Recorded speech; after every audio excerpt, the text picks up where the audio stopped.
Hello everyone, কেমন আছেন সবাই? আশা করি সবাই ভালো আছেন। জোহান ভ্যালি ড্রিম পার্কের তৃতীয় পার্টে আমরা সুইমিং এ চলে গেছি। তো এখানে টিকিট কেটে আমরা ফ্রেন্ড সার্কেল যারা ছিলাম সবাই একসাথে ঢুকলাম। ঢোকার পরে দেখতে পাচ্ছিলাম অনেক লোকজন। এই স্পটটাই ছিল বেশি লোক, আর প্রচুর পরিমাণে গরম ছিল, রৌদ্র ছিল। তো পানি দেখে আমার ছেলে বলল তাড়াতাড়ি আমার প্যান্ট চেঞ্জ করে দাও, আমি পানিতে নামবো। আমি ওরে সান্ত্বনা দিয়ে বললাম একটু ওয়েট করো, আমরা সবাই নামবো, আগে একটু ঘোরাঘুরি করি, পানি খেয়ে নি। তো তারপর ওকে চেঞ্জ করে তো আমরা সবাই ড্রেস চেঞ্জ করে একসাথে পানির ভিতরে যাওয়ার চেষ্টা করছিলাম। তো ছেলে খুব ব্যস্ত ছিল, তাড়াতাড়ি যেতে হবে, তাড়াতাড়ি। আমি একটু পানি খেলাম, ওকে একটু পানি খাওয়ালাম, এরপরে তাড়াতাড়ি চলে গেলাম সুইমিং এ যাওয়ার সাথে সাথে ওখানে প্রচুর পরিমাণে ঢেউ ছিল, অনেক লোকজন ছিল। তো এখানে এত পরিমাণে লোক ছিল আর এত পরিমাণে লোকের গোসল করা ছিল, এখানে আমার ছেলে অনেক আনন্দ পেয়েছিল। তো সে একটা মুহূর্তে বললো আমাকে একটু ছেড়ে দাও এখানে। তো ওইখানে ছাড়াটা অনেক রিক্সের, ওরে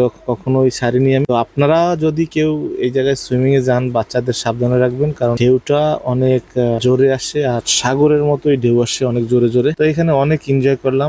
তো পরবর্তীতে চলে গেলাম ওয়াটার স্লাইডে। ওয়াটার স্লাইডে অনেক সুন্দর ছিল, অনেক এনজয় করছি আমরা বাপ বেটা মিলে। এর পরবর্তীতে আমরা অনেকক্ষণ ওয়াটার স্লাইডে ছিলাম, উপর থেকে নিচে পড়লাম দুই বাপ বেটা মিলে একসাথে, অনেক মজা হয়েছে। তো এখানে যারা ঘুরতে আসবেন অবশ্যই আপনাদের মালামাল যা আছে বা থাকবে এগুলো সেফ রাখার চেষ্টা করবেন, অথবা পার্সোনাল লকার আছে, এখানে টাকা দিতে হয়, টাকা দিয়ে লকারে রাখতে পারেন। জায়গাটা অনেক সুন্দর, অনেক ভালো লাগছে আমাদের, আমরা অনেক এনজয় করছি। আপনারা যারা যারা এই জায়গাটা আসতেছেন আসতে পারেন। তো এই পর্যন্তই শেয়ার করলাম ভিডিওটা, ভালো লাগলে অবশ্যই শেয়ার করে দিবেন আর আমার এই চ্যানেলের সাথে থাকবেন। ধন্যবাদ। আজকের মতো এখানে শেষ করলাম। আল্লাহ হাফেজ, আসসালামু আলাইকুম।